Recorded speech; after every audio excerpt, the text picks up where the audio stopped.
నమస్కారం. వినుకొండ న్యూస్‌కి స్వాగతం. ఈరోజు ముఖ్యాంశాలు.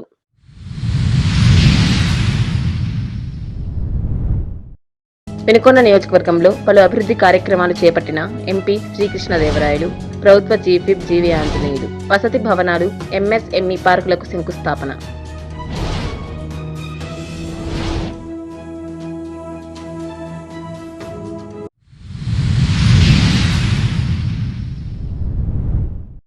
ప్రభుత్వ శాఖల అధికారులతో నియోజకవర్గ సమీక్ష సమావేశం. హాజరైన ఎంపీ శ్రీకృష్ణదేవరాయలు, జిల్లా కలెక్టర్ అరుణ్ బాబు, ప్రభుత్వ చీఫ్ విప్.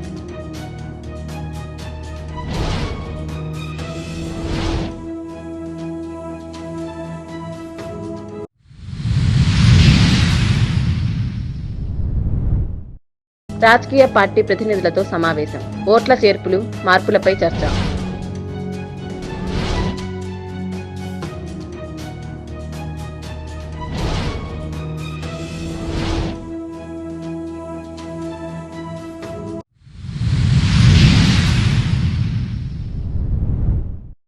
వినుకొండ పట్టణంలోని ఎన్ఎస్పి స్థలంలో గల కస్తూర్బా గాంధీ బాలికల పాఠశాల నందు 2.50 కోట్ల రూపాయలతో వసతి భవన నిర్మాణానికి శంకుస్థాపన కార్యక్రమాన్ని నస్రాపేట పార్లమెంటు సభ్యులు లావు శ్రీకృష్ణదేవరాయలు, ప్రభుత్వ చీఫ్ విప్ జీవీ ఆంజనేయులు చేపట్టారు. ఈ శంకుస్థాపన కార్యక్రమంలో పాల్గొన్న ఎంపీ లావు శ్రీకృష్ణదేవరాయలు మాట్లాడుతూ బాలికల విద్యకు ప్రభుత్వం ఇస్తున్న ప్రాధాన్యతను వివరించారు. ఈ నూతన వసతి భవనం బాలికలకు సౌకర్యవంతమైన విద్యను అందించడానికి దోహదపడుతుందని తెలిపారు. చీఫ్ విప్ జీవీ మాట్లాడుతూ బాలికల విద్యకు ప్రభుత్వం అన్ని విధాల సహాయ సహకారాలు అందిస్తుందని, ఈ భవనం బాలికల భవిష్యత్తుకు పునాది అని అన్నారు. ఈ కార్యక్రమంలో జీడీసీసీబీ చైర్మన్ మక్కెన మల్లికార్జునరావు, కూటమి నాయకులు తదితరులు పాల్గొన్నారు. అదేవిధంగా బొల్లాపల్లి మండల కేంద్రంలోని కస్తూర్బా గాంధీ బాలికల వసతి భవనానికి కూడా శంకుస్థాపన చేశారు.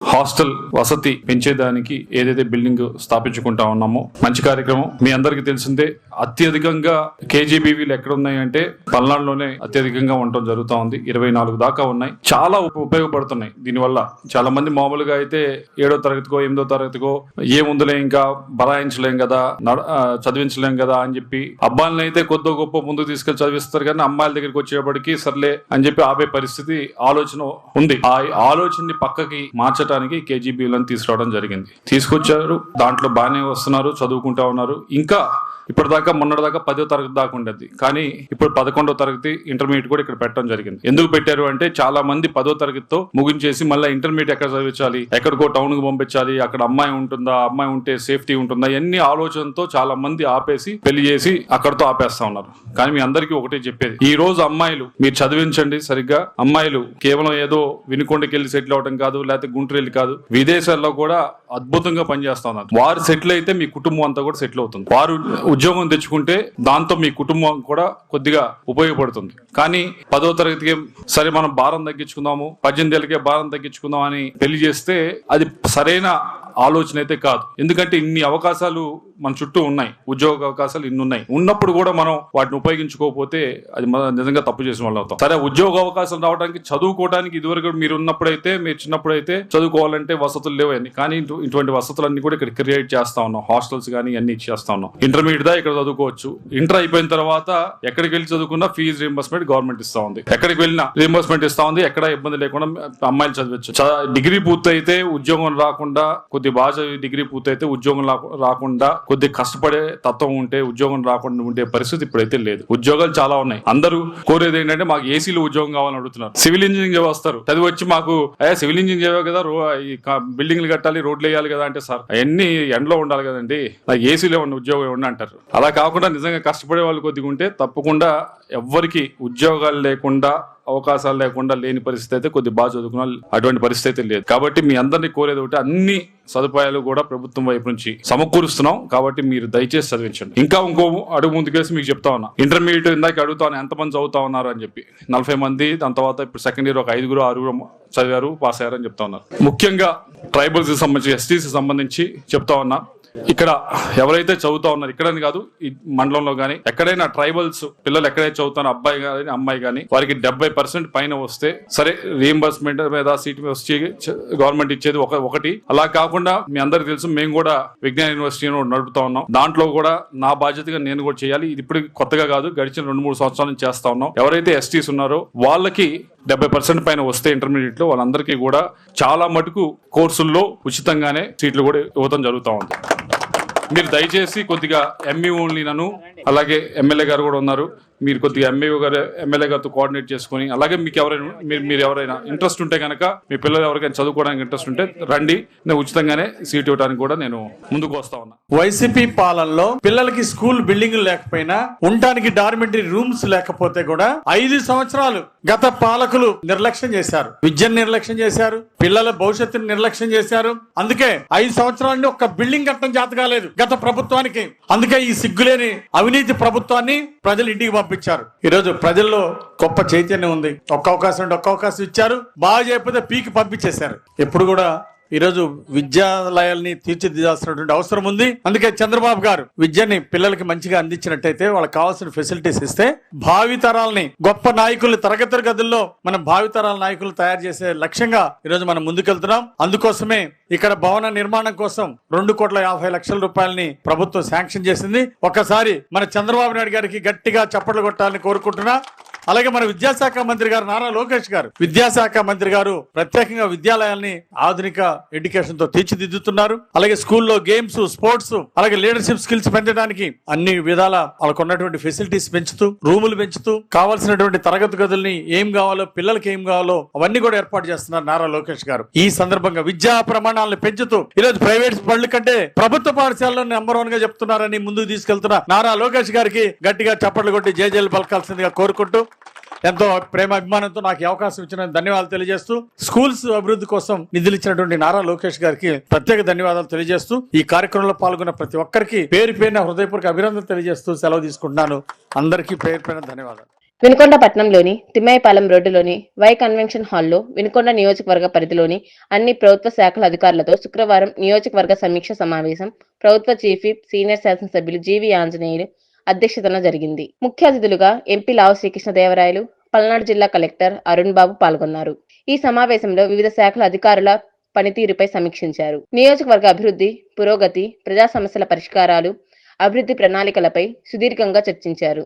ఎంపీ లావు శ్రీకృష్ణదేవరాయలు, ప్రభుత్వ చీఫ్ విప్ జీవి ఆంజనేయులు అధికారులు తమ విధులను సమర్థవంతంగా నిర్వర్తించాలని, ప్రజలకు మెరుగైన సేవలు అందించాలని సూచించారు. ఈ సమావేశంలో GDCC bank chairman Makkena Mallikarjunarao, జిల్లాలోని వివిధ ప్రభుత్వ శాఖల అధికారులు, నియోజకవర్గ మండలాల అధికారులు పాల్గొన్నారు.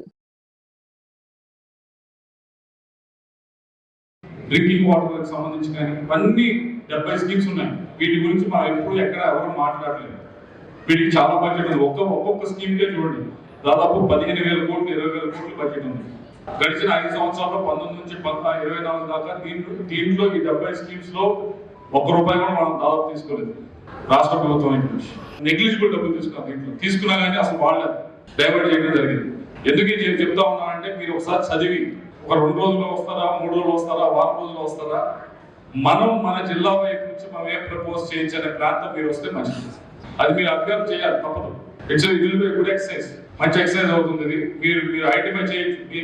ఇదే పెద్ద రాకెట్ సైన్స్ కూడా కాదు, అర్థం కాదే కాదు. మీరు అందరూ సీనియర్స్ కాబట్టి ఈజీగా అర్థం అవుతుంది. ఆ స్కీమ్ యొక్క డీటెయిల్స్ ఉన్నాయి. ఒకసారి దాని మీద లింక్ మీద కొడితే దానికే లింక్ ఉంది. మేము చేసినా కానీ దీనికి సాఫ్ట్ కాపీలో లింక్ పెట్టాం. మళ్ళీ మీరు ఎత్తుకోవడానికి ఇబ్బంది అవుతుంది. మీరు దానికి వెళ్ళి లింక్ క్లిక్ చేస్తే ఆ స్కీమ్ యొక్క డీటెయిల్స్ వస్తాయి. ఆ డీటెయిల్స్ తీసుకొని మన జిల్లాలో మనం ఏం ప్రపోజ్ చేయొచ్చు అనేది మీరు ప్లాన్ రండి. ఉదాహరణకి మన కోఆపరేటివ్ సొసైటీస్ కింద ఏం చేసామంటే, అగ్రికల్చర్ ఇన్ఫ్రా ఫండ్ అనేది మార్కెట్ యార్డ్స్ కి అయితే 6% ఇస్తారు. అదే కోఆపరేటివ్ సొసైటీస్ అయితే 1% ఇంట్రెస్ట్ ఇస్తున్నారు. ఇస్తుంటే మనం చెప్పింది ఏంటంటే, 1-2 అలా చూడమాకండి. మొత్తం ఉన్న కోఆపరేటివ్ సొసైటీస్, మన పల్నాడు ఉన్న కోఆపరేటివ్ సొసైటీస్ మొత్తాన్ని కలిపి మీరు ప్లాన్ తో రండి సార్ అని చెప్పారు. ఏం చేయొచ్చు కోఆపరేటివ్ సొసైటీస్ లో అని అంటే ప్లాన్ వచ్చారు. ఇవ్వండి, కొన్ని బాగా నడుస్తున్నాయి, కొన్ని ఏమన్నా కొద్దిగా డబ్బులు కట్టుకుని ఇబ్బంది పడతా ఉన్నాయి. బాగా నడిచే దగ్గర మనం ఏం చేద్దాం, కొద్దిగా ఇబ్బంది పడుతున్న దగ్గర ఇన్ఫ్రాస్ట్రక్చర్ క్రియేట్ చేద్దాం ఒక ప్లాన్ వచ్చారు. దాంట్లో అన్ని చేయలేకపోవచ్చు, కనీసం 75% చేసినా బాగానే చేస్తుంటారు. కానీ ఒక ప్లాన్ ఉంటే దాన్ని దాన్ని ఎంటబడితే అవుతుంది. కానీ అసలు ప్లాన్ లేకుండా ఏదో పై నుంచి వచ్చింది మనం చేసాం గుడ్ల మెల్లగా వెళ్తున్నాం అనుకోండి, ప్లాన్ లేకుండా ఉపయోగం లేదు కదా. సో మీకు ప్లాన్ చేసుకోవడానికి మొత్తం మెటీరియల్ మీ చేతిలో పెడతాం. మీరు చేయవలసింది కొద్దిగా స్కీమ్ చదివి ఆ స్కీమ్ లో మన జిల్లాలో మనం ఏమైనా ప్రపోజ్ చేసామా, చాలా స్కీమ్తో చేయలేం కాబట్టి మనం ఏం ప్రపోజ్ చేయొచ్చు చూడండి. మన పల్నాడు జిల్లాలో ఏం ప్రపోజ్ చేయొచ్చు చూడండి, తీసుకొని వస్తే ముందు రాష్ట్రం తీసుకొని వస్తే తర్వాత డిపిఆర్, దాని తర్వాత అసలు ముందు ఒక ఐడియాతో వస్తే నెక్స్ట్ లెవెల్కి వెళ్ళాలి. ప్రాసెస్ ఏంటి, మన జిల్లా నుంచి ఏ స్కీమ్ లో ఉన్న సెంట్రల్ గవర్నమెంట్ దగ్గర నుంచి ఇక్కడి నుంచి కలెక్టర్ గారి దగ్గరికి వెళ్ళాలి, మీ దగ్గర నుంచి కలెక్టర్ గారి దగ్గరికి వెళ్ళాలి, కలెక్టర్ గారి దగ్గర నుంచి స్టేట్ గవర్నమెంట్కి వెళ్ళాలి, స్టేట్ గవర్నమెంట్ నుంచి సెంట్రల్ గవర్నమెంట్ వెళ్ళాలి. సో మిమ్మల్ని కోరేది ఏంటంటే దయచేసి అది ఒకసారి చదవండి, చదివి నెక్స్ట్ మీటింగ్ 1 వీక్ లో పెడతారా మీరు పెట్టండి. బట్ ఇది ప్రపోజల్స్ అయితే మీరు అయితే మాత్రం చదివి కంపల్సరీ మీరు ప్రతిదీ చదివి మీరు సాలిడ్ గా ప్రపోజల్స్ అంటే కొంచెం ఎక్కువే పెట్టండి. తక్కువ చేసి ఇందాక చూసారు కదా, అప్లికేషన్ 40 పెడితే 2 వచ్చినాయి అంటే అంతే వస్తాయి, 40 పెడితే 2 వస్తాయి, 1000 పెడితే 100 వస్తాయి, 40 పెడితే 2 వస్తాయి. ఎందుకంటే చాలా స్కూల్లో పోతాయి. కాబట్టి ఈ ప్రపోజల్ పెట్టేప్పుడు కూడా మ్యాక్సిమం ఎంత ఎక్కువగా పెట్టగలమో చూసి ఆ స్కీమ్ కింద రండి. ఇప్పుడు దీంట్లో ఉన్నాయి లోన్స్, స్టూడెంట్ లోన్స్ ఉన్నాయి. స్టూడెంట్ లోన్స్ ఎస్సీ ఎస్టీ పిల్లలకి స్టూడెంట్స్ లోన్స్ ఇప్పించే స్కీమ్ ఉంది. లీస్ట్ ఇక్కడ జనాభా ఎక్కువ ఉన్నారు, అన్నింటిలో లీస్ట్ మాకు వచ్చింది. చాలా మంది వచ్చి అడుగుతారు, సార్ చదువుకుంటారు సార్ డబ్బులు, అరే స్కీమ్ ఉందా అప్లై చేయండి అంటే అప్లై చేసింది ఎవరు, మీరు అప్లై చేయించారు, మేము అప్లై చేయించలేదు కదా. సో ఒకసారి మీరు చదివి ఎడ్యుకేషన్ డిపార్ట్మెంట్ ఉంది, అన్ని ఆల్ డిపార్ట్మెంట్స్ అదే, ఈవెన్ డిఆర్డిఓ సంబంధించింది, పంచాయతీరాజ్ అవుతుంది, అందరి డిపార్ట్మెంట్స్ కి స్కీమ్ ఉన్నాయి.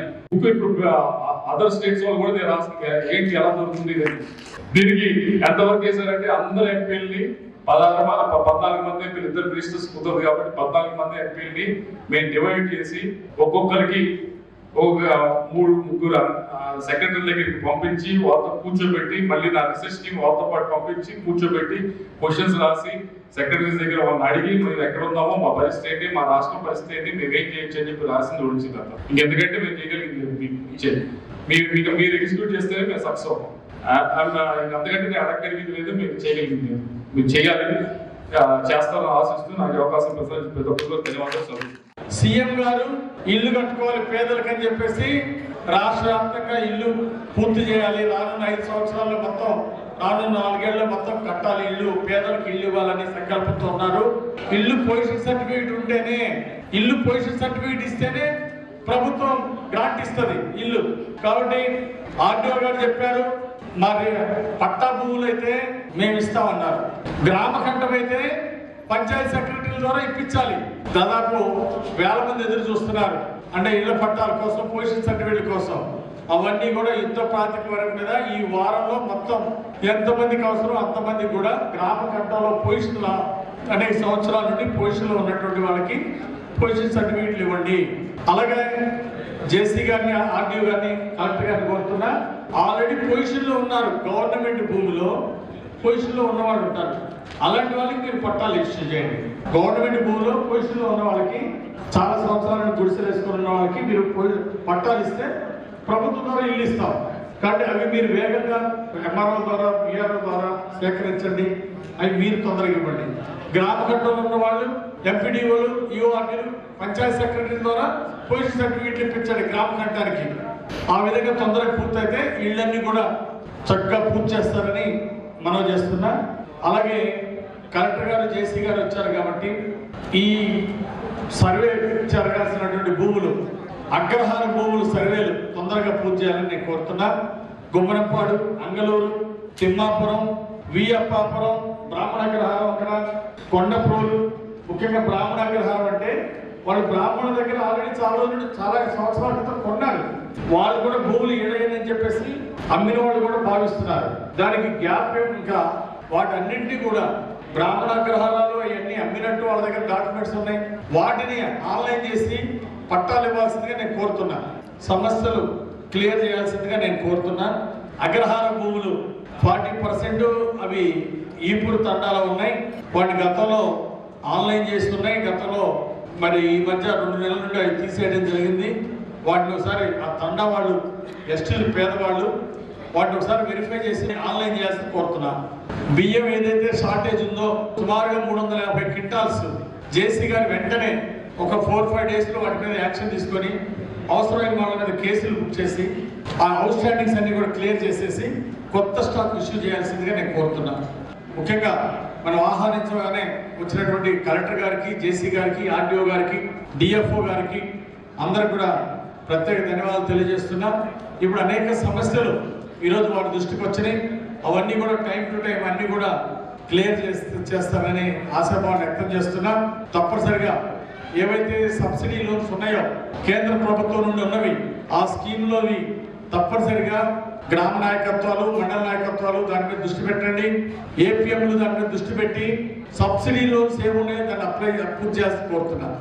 అలాగే కేంద్ర ప్రభుత్వం నుండి వచ్చేటువంటి సబ్సిడీ లోన్లు అవి ఎలిజిబిలిటీ ఉంటే అన్లిమిటెడ్గా ఇస్తారు. కొంచెం బ్యాంకర్స్తో మాట్లాడుకున్నట్టయితే బ్యాంక్ వాళ్ళతోటి సమన్వయం చేసుకుంటే, బ్యాంక్ వాళ్ళు ముందుకు వచ్చేటి కొంచెం చేసుకుంటే, ఫేస్ వాల్యూ బట్టి, క్రైసిల్ వాల్యూని బట్టి మీ బ్యాంక్ రేటింగ్ బాగా ఉంటే మరి ఎక్కువ మందికి రుణాలు తెచ్చుకోవడానికి అవకాశం ఉంటుంది. అవసరమైతే సంవత్సరానికి 1000 మందికి కూడా సెంట్రల్ గవర్నమెంట్ నుండి సబ్సిడీ లోన్ తీసుకోవడానికి అవకాశం ఉంది. దయచేసి అర్హత ఉన్న వాళ్ళందరి చేత అప్లికేషన్ పెట్టించాల్సిందిగా నేను నాయకులందరూ కూడా విజ్ఞప్తి చేస్తున్నా. ఈ విషయంలో బాధ్యత తీసుకొని అధికారులు బాధ్యత తీసుకోవాలి, మరోపక్క ప్రజాప్రతినిధులు బాధ్యత తీసుకోవాలి. ఎంఎస్ఎంఈ పార్క్ ఏర్పాటుతో స్థానిక యువతకు ఉపాధి అవకాశాలు మెరుగుపడతాయని ఎంపీ లావు శ్రీకృష్ణదేవరాయలు, ప్రభుత్వ చీఫ్ విప్ జీవి ఆంజనేయులు ఆశాభావం వ్యక్తం చేశారు. బొల్లాపల్లి గ్రామంలో ఎంఎస్ఎంఈ పార్కుకు శంకుస్థాపన కార్యక్రమాన్ని నిర్వహించారు. ఈ సందర్భంగా పార్క్ ఏర్పాటుకు శంకుస్థాపన చేసిన నేతలు మాట్లాడుతూ చిన్న తరహా పరిశ్రమల అభివృద్ధికి ప్రభుత్వం అన్ని విధాలా సహకరిస్తుందని అన్నారు. ఈ పార్క్ ప్రాంత ఆర్థిక అభివృద్ధికి దోహదపడుతుందని విశ్వాసం వ్యక్తం చేశారు. ఎంఎస్ఎంఈ రంగానికి ప్రభుత్వం పెద్దపీట వేస్తుందని తెలిపారు. ఈ పార్క్ ద్వారా మరిన్ని చిన్న తరహా పరిశ్రమలు స్థాపించబడతాయని, తద్వారా స్థానికంగా ఆర్థిక కార్యకలాపాలు ఊపందుకుంటాయని అన్నారు. ఈ కార్యక్రమంలో GDCC bank chairman Makkena Mallikarjunarao, కూటమి నాయకులు తదితరులు పాల్గొన్నారు. అభివృద్ధి కూడా చేయాలి. కేవలం సంక్షేమమే చేస్తే మీ అందరూ చూసారు పోయినసారి ఏమైంది. 19 నుంచి 24 దాకా దానిపైన దృష్టి పెట్టినా ప్రజలు హర్షించడం అనేది ఉదాహరణ మనందరికీ కనిపిస్తుంది. ఎందుకు అంటే సంక్షేమం అవసరమే, దాంతో పాటుగా వాళ్ళ పిల్లల భవిష్యత్తు కూడా బాగుపడాలని చెప్పి అందరూ కోరుకునేవాళ్ళే. ఎందుకంటే ఈరోజు చదివిస్తూ ఉన్నారు, అందరూ కూడా బాగా స్థిరపడాలి. మా అమ్మాయి కానీ మా అబ్బాయి కానీ మంచి ఉద్యోగం సంపాదించాలి, ఉద్యోగం సంపాదించి బాగా పైకి వెళ్ళాలి. వాళ్ళు స్థిరపడితే మాకు కూడా కొద్దిగా వెసులుబాటు ఉంటుందని ప్రతి కుటుంబం కూడా కోరుకుంటా ఉంది. దీంట్లో వర్గాలు లేదు, కులాలు లేదు, ఏం లేదు, అందరూ కోరుకుంటున్నారు. దీంట్లో ఎవరు కాదనేది లేదు. కాబట్టి ఆ రెండో దాన్ని ఏదైతే అభివృద్ధి కార్యక్రమంలో భాగంగా ఏం చేయాలో దాంట్లో భాగంగా ఈరోజు ఈ ఎంఎస్ఎంఈ పార్క్ అనేది మనం ఇక్కడ స్థాపించుకుంటా ఉన్నాం. అభివృద్ధి కార్యక్రమాల్లో ఇది ఒకటే చేస్తా ఉన్నామంటే అది కాదు. వీటితో పాటు హైవేలు మనం శాంక్షన్ చేయించాము, వినుకొండ నుంచి గుంటూరు దాకా, అది కూడా పనులు ప్రారంభమవుతా ఉన్నాయి. రెండవది మీ అందరికీ బాగా దగ్గర ఇష్టమైన సబ్జెక్టు వరికి పుడిసేలా, దీన్ని కూడా దానికి డబ్బులు శాంక్షన్ చేయించాలి. శాంక్షన్ చేయించేదానికి ఎలా చేయించాలి, దానికి మొన్న ముఖ్యమంత్రి గారికి ఒక ఐడియా ఇవ్వడం జరిగింది. సార్ తెలుసు నాకు ఆర్థిక పరిస్థితి ఇలా ఉందని, కానీ మనం ఈ విధంగా చేస్తే వెళ్ళొచ్చు, మనం ఈ ప్రాజెక్టును చేసుకుని ముందుకు వెళ్ళొచ్చు. నేను అడిగాను ఆయన, సార్ ఈ ప్రాజెక్టు నాకు చాలా ఇంపార్టెంట్ అండి, నేను మా నియోజకవర్గంలో చెప్పాను, నేను మళ్ళీ అక్కడికి వెళ్ళాలి అంటే వారు మొట్టమొదటిగా అడిగే ప్రశ్న ఇదే. కాబట్టి ఇది ముందుకు వెళ్ళకపోతే నేను అక్కడికి వెళ్ళడం చాలా ఇబ్బందికరంగా ఉంటుందని నేను చెప్పడం జరిగింది. చెప్తే దీన్ని ఎలా చేయాలి అంటే ఆర్థిక పరంగా ఇలా ఉంది రాష్ట్రం, ఒక దానికి మీ వైపు నుంచి ఒక కేవలం అడగటం కాదు, ఇది కావాలని, దాంతో పాటుగా మీ వైపు నుంచి ఒక ఐడియాతో కూడా రండి అని కోరటం జరిగింది. మనం ఐడియా కూడా ఒకటి తీసుకొని వెళ్ళి ఇచ్చాం, ఇది ఈ విధంగా మనం చేస్తే అవుతుంది అని. ఆయన కూడా దాదాపుగా 90% బాగానే ఉందని చెప్పి అగ్రీ అవ్వడం కూడా జరిగింది. దాన్ని వర్కౌట్ చేస్తూ ఉన్నాం. ఒక రోజు అయ్యేది కాదు, వర్కౌట్ చేయాలి. సో వస్తాయి, మనం ఒకటి తీసుకువెళ్ళగానే ఒక అడ్డంకి వేస్తారు ఒక అధికారి, దాన్ని అధిగమించాలి, ఇంకో అడ్డంకి వేస్తారు, అధిగమించుకుంటూ వెళ్ళాలి. ఒక ముఖ్యమంత్రి గారిని దాదాపుగా ఒక దారి అయితే చూపించగలిగాం, అధిరోగిస్తామని నేను అనుకుంటున్నా. దాన్ని మనం ఏదైతే ఉందో దాన్ని కొన్ని నెలల్లోనే మనం ముందుకు తీసుకెళ్తామని నేను గట్టిగా భావిస్తా ఉన్నాం. ఇది అభివృద్ధి కార్యక్రమం, ఎందుకంటే అది వస్తేనే ఈ ప్రాంతం అంతా కూడా నీళ్ళు వచ్చే కార్యక్రమం ఉంది. దానికి మరొక రెండో సమస్య ఉంది. ఏమిటంటే సరే మొదటి సమస్య ఆర్థిక పరంగా, రెండో సమస్య వరకే ప్రసాదాలు ఏంటి అంటే కొత్తగా ప్రాజెక్ట్ ఒకటి తీసుకొచ్చారు మనకచర్ల, ఏదైతే గోదావరి నుంచి నీళ్లు తీసుకువెళ్ళి రాయలసీమ కోట అనేది ఆ నీళ్లు ఎక్కడ స్టోర్ చేయాలంటే బొల్లపల్లిలో స్టోర్ చేయాలని, బొల్లపల్లిలో రిజర్వాయర్ కట్టి ఇక్కడ చేయాలనేది ముఖ్యమంత్రి గారి ఆలోచన, ఇక్కడ చేయాలని ఆలోచన. సో అది ఒకటి ఉంది. ఇంకొక అది వస్తే దాదాపుగా 200 TMC దాకా ఇక్కడ స్టోర్ చేసేది ఉంటుంది కెపాసిటీ. అంత కెపాసిటీతో స్టోర్ చేయాలనేది పథకం. 200 TMC అంటే దాదాపు నాగార్జున సాగర్, ఇంకో నాగార్జున సాగర్ కట్టినట్టు బొల్లపల్లిలో స్టోరేజ్ ట్యాంక్ అంత కట్టినట్టు అది. కానీ అది మనకు ముందు కావాల్సిన నీళ్లు కావాలి, ఎలా కావాలనేది మనకు అనవసరం. ముందైతే నీళ్లు కావాలి, దానికి మనం పాటుపడుతున్నాం, ప్రయత్నిస్తున్నాం, చేసే కార్యక్రమంలో ఉన్నాం. ఇది మీకు చాలా దగ్గర టాపిక్. దీంతో పాటుగా ఈ రోడ్లు కానీ ఇవి కానీ, దీంతో పాటుగా ఇప్పుడు MSME పార్క్ అని పెట్టుకుని. కాబట్టి మిమ్మల్ని కోరేది ఒకటే, ఇండివిజువల్గా చేయటం అనేది సరే ప్రయత్నించండి, పెట్టండి ముద్రా లోన్స్ కానీ PMEG లోన్స్ కానీ ఈ ప్రాంతం నాకు తెలుసు మీరు ఇండివిజువల్గా చేయడానికి కొద్దిగా ఇబ్బంది పడతారు. మీకు అంత అంటే ఒక్కొక్కరు తీసుకొని చేయటం అంటే కొద్దిగా స్తోమత అనేది ఉండటం అనేది కొద్దిగా కష్టం, నాకు తెలుసు. అది సరే, ఎవరైనా ఉత్సాహం వచ్చి చేస్తే ప్రోత్సహిద్దాం, దానిలో తప్పలేదు.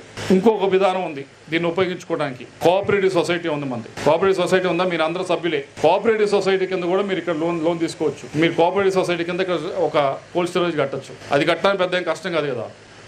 లోన్ ఇప్పించడానికి మేము ఉన్నాం, అది తీసుకొని వచ్చి ఇక్కడ కట్టచ్చు. కోఆపరేటివ్ సొసైటీ కింద మీరు ప్రాసెసింగ్ యూనిట్లు కూడా పెట్టచ్చు.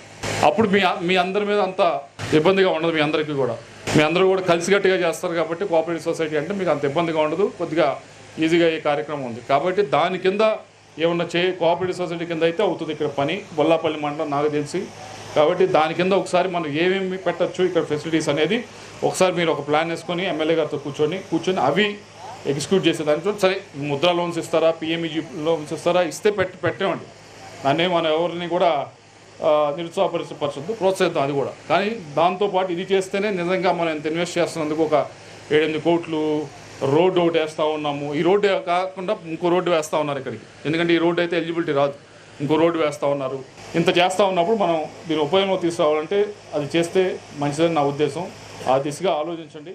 రాష్ట్ర వ్యాప్తంగా ముఖ్యమంత్రి చంద్రబాబు నాయుడు గారు MSME పార్కులు ఏర్పాటు చేస్తున్నారు.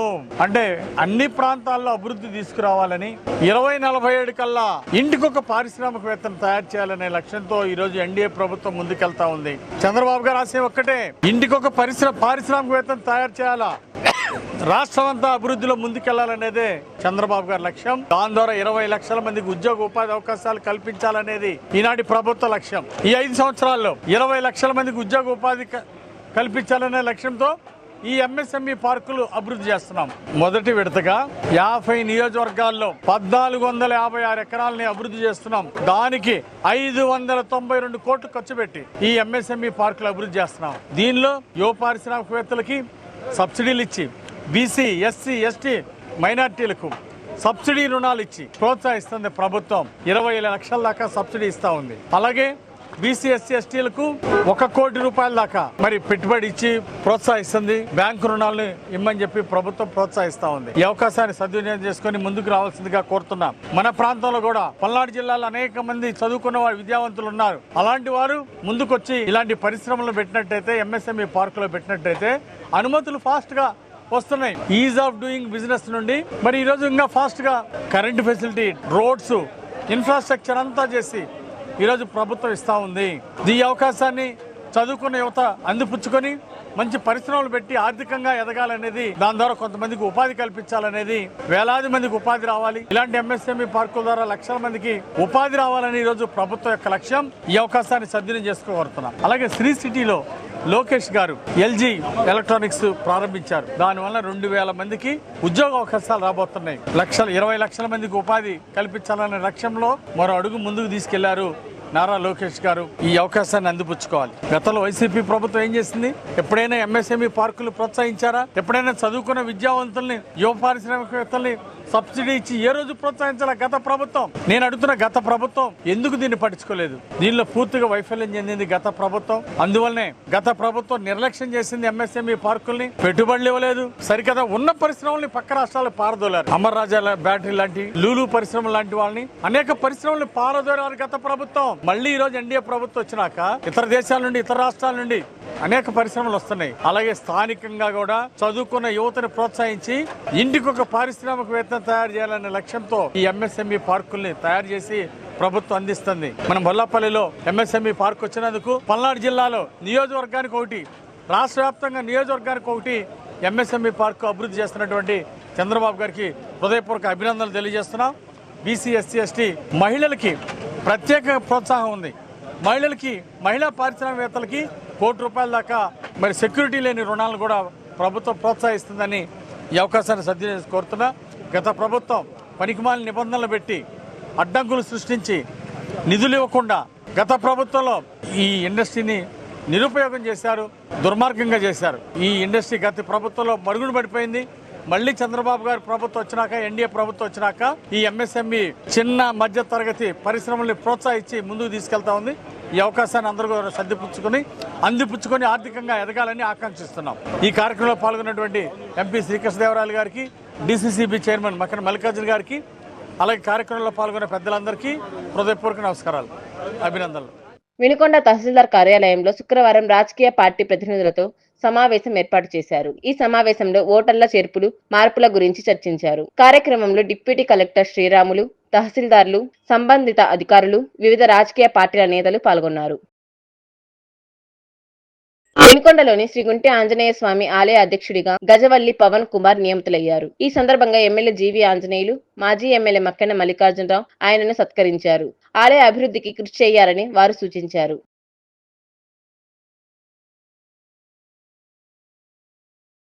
కేంద్ర రాష్ట్ర ప్రభుత్వాలు వ్యర్థాల సేకరణ, కార్మికుల జీవనోపాధి మెరుగుపరిచేందుకు నమస్తే పథకం అమలు చేస్తున్నాయి. వినుకొండ హనుమాన్ నగర్ సచివాలయంలో స్వచ్ఛంద సమన్వయకర్త అనిల్ కుమార్ కార్మికులతో సమావేశమయ్యారు. ఈ పథకం ద్వారా 7 రకాల ప్రయోజనాలు అందిస్తామని, కార్మిక వివరాలు నమస్తే యాప్ లో నమోదు చేస్తామని ఆయన వెల్లడించారు.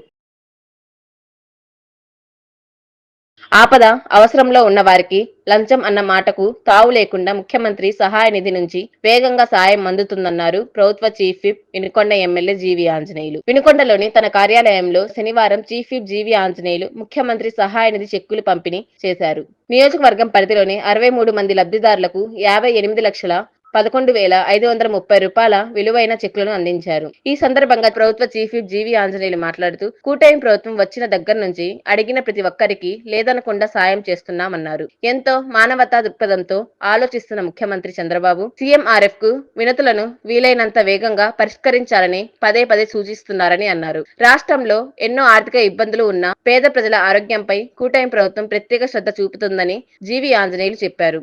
అనారోగ్యంతో బాధపడుతున్నప్పుడు, ఆసుపత్రి ఖర్చులు అయినప్పుడు, ముందస్తు శస్త్రచికిత్సలు చేయించుకోవాల్సిన అనేక మంది సీఎం సహాయ నిధికి దరఖాస్తు చేసుకుంటున్నారని, వారందరికీ సాయం అందేలా పార్టీ కార్యాలయం నుంచి ఎప్పటికప్పుడు సిఫారసు చేస్తున్నామన్నారు. ఈ కార్యక్రమంలో జీడీసీసీబీ చైర్మన్, మాజీ ఎమ్మెల్యే మక్కెన మల్లికార్జునరావు, కూటమి నాయకులు పాల్గొన్నారు. అనారోగ్యంతో బాధపడుతున్నప్పుడు, హాస్పిటల్ ఖర్చులు అయినప్పుడు, లేదా ఇప్పుడు ఆపరేషన్ కావాల్సినటువంటి వాళ్ళు అనేక మంది చంద్రబాబు గారికి సీఎం రిలీఫ్ ఫండ్కి దరఖాస్తు పెట్టుకోవడం జరిగింది. మరి వాళ్ళందరినీ కూడా మన పార్టీ ఆఫీస్ నుండి, మన గవర్నమెంట్ చీఫ్ విప్ కార్యాలయం నుండి అందరికీ సిఫార్సు చేయడం జరిగింది. ముఖ్యమంత్రి గారు రికమెండ్ చేయడం జరిగింది. పెట్టిన ప్రతి ఒక్కటి కాదనకుండా మరి చంద్రబాబు గారు ఇస్తున్నారు. మరి ఇప్పటికి చాలా మందికి ఇచ్చారు. ఈ రోజు 59 మందికి చెక్కులు ఇవ్వడం జరిగింది. ఒకసారి గట్టిగా చప్పట్లు కొట్టి వాళ్ళందరికీ కూడా అభినందనలు తెలియజేస్తూ చంద్రబాబు గారికి, మన ముఖ్యమంత్రి గారికి హృదయపూర్వక నమస్కారం. అలాగే ఆపరేషన్లకు ముందు 4 LOCలు, అంటే ఆపరేషన్ చేయించుకునే ముందే ఆర్థిక ఇబ్బంది ఉంటుంది, బిల్లులు కట్టలేని పరిస్థితి ఉంటుంది. అలాంటి వాళ్ళకు కూడా కొంత అడ్వాన్స్గా అమౌంట్ ఇచ్చారు, LOC అంటారు. అట్లా LOC కింద 14,50,000 రూపాయలు. అలాగే చెక్స్ 59 మందికి చెక్స్ ఏమో 43,61,000 ఇవ్వడం జరిగింది. మొత్తం కూడా ఈ ఒక్కరోజు 63 మందికి 58,11,530 రూపాయలు 63 మందికి సీఎం రిలీఫ్ ఫండ్లు పంచడం జరుగుతూ ఉంది. దీనికి ఈ సీఎం రిలీఫ్ ఫండ్ తీసుకుంటున్న అందరికి కూడా పేరు పేరున హృదయపూర్వక అభినందనలు తెలియజేస్తున్నాను. దేవుడు మళ్ళీ మీకు మంచి ఆరోగ్యం ఇవ్వాలని, ఐశ్వర్యం ఇవ్వాలని, మళ్ళీ తొందరగా మళ్ళీ ఆరోగ్యం కోలుకొని చక్కగా ఆనందంగా తిరగాలని చెప్పేసి దేవుడిని ప్రార్థిస్తున్నాను. చంద్రబాబు గారు చేసిన సహాయానికి మరి ఒకసారి చప్పట్లు కొట్టి చంద్రబాబు గారికి ధన్యవాదాలు తెలియజేస్తున్నాను.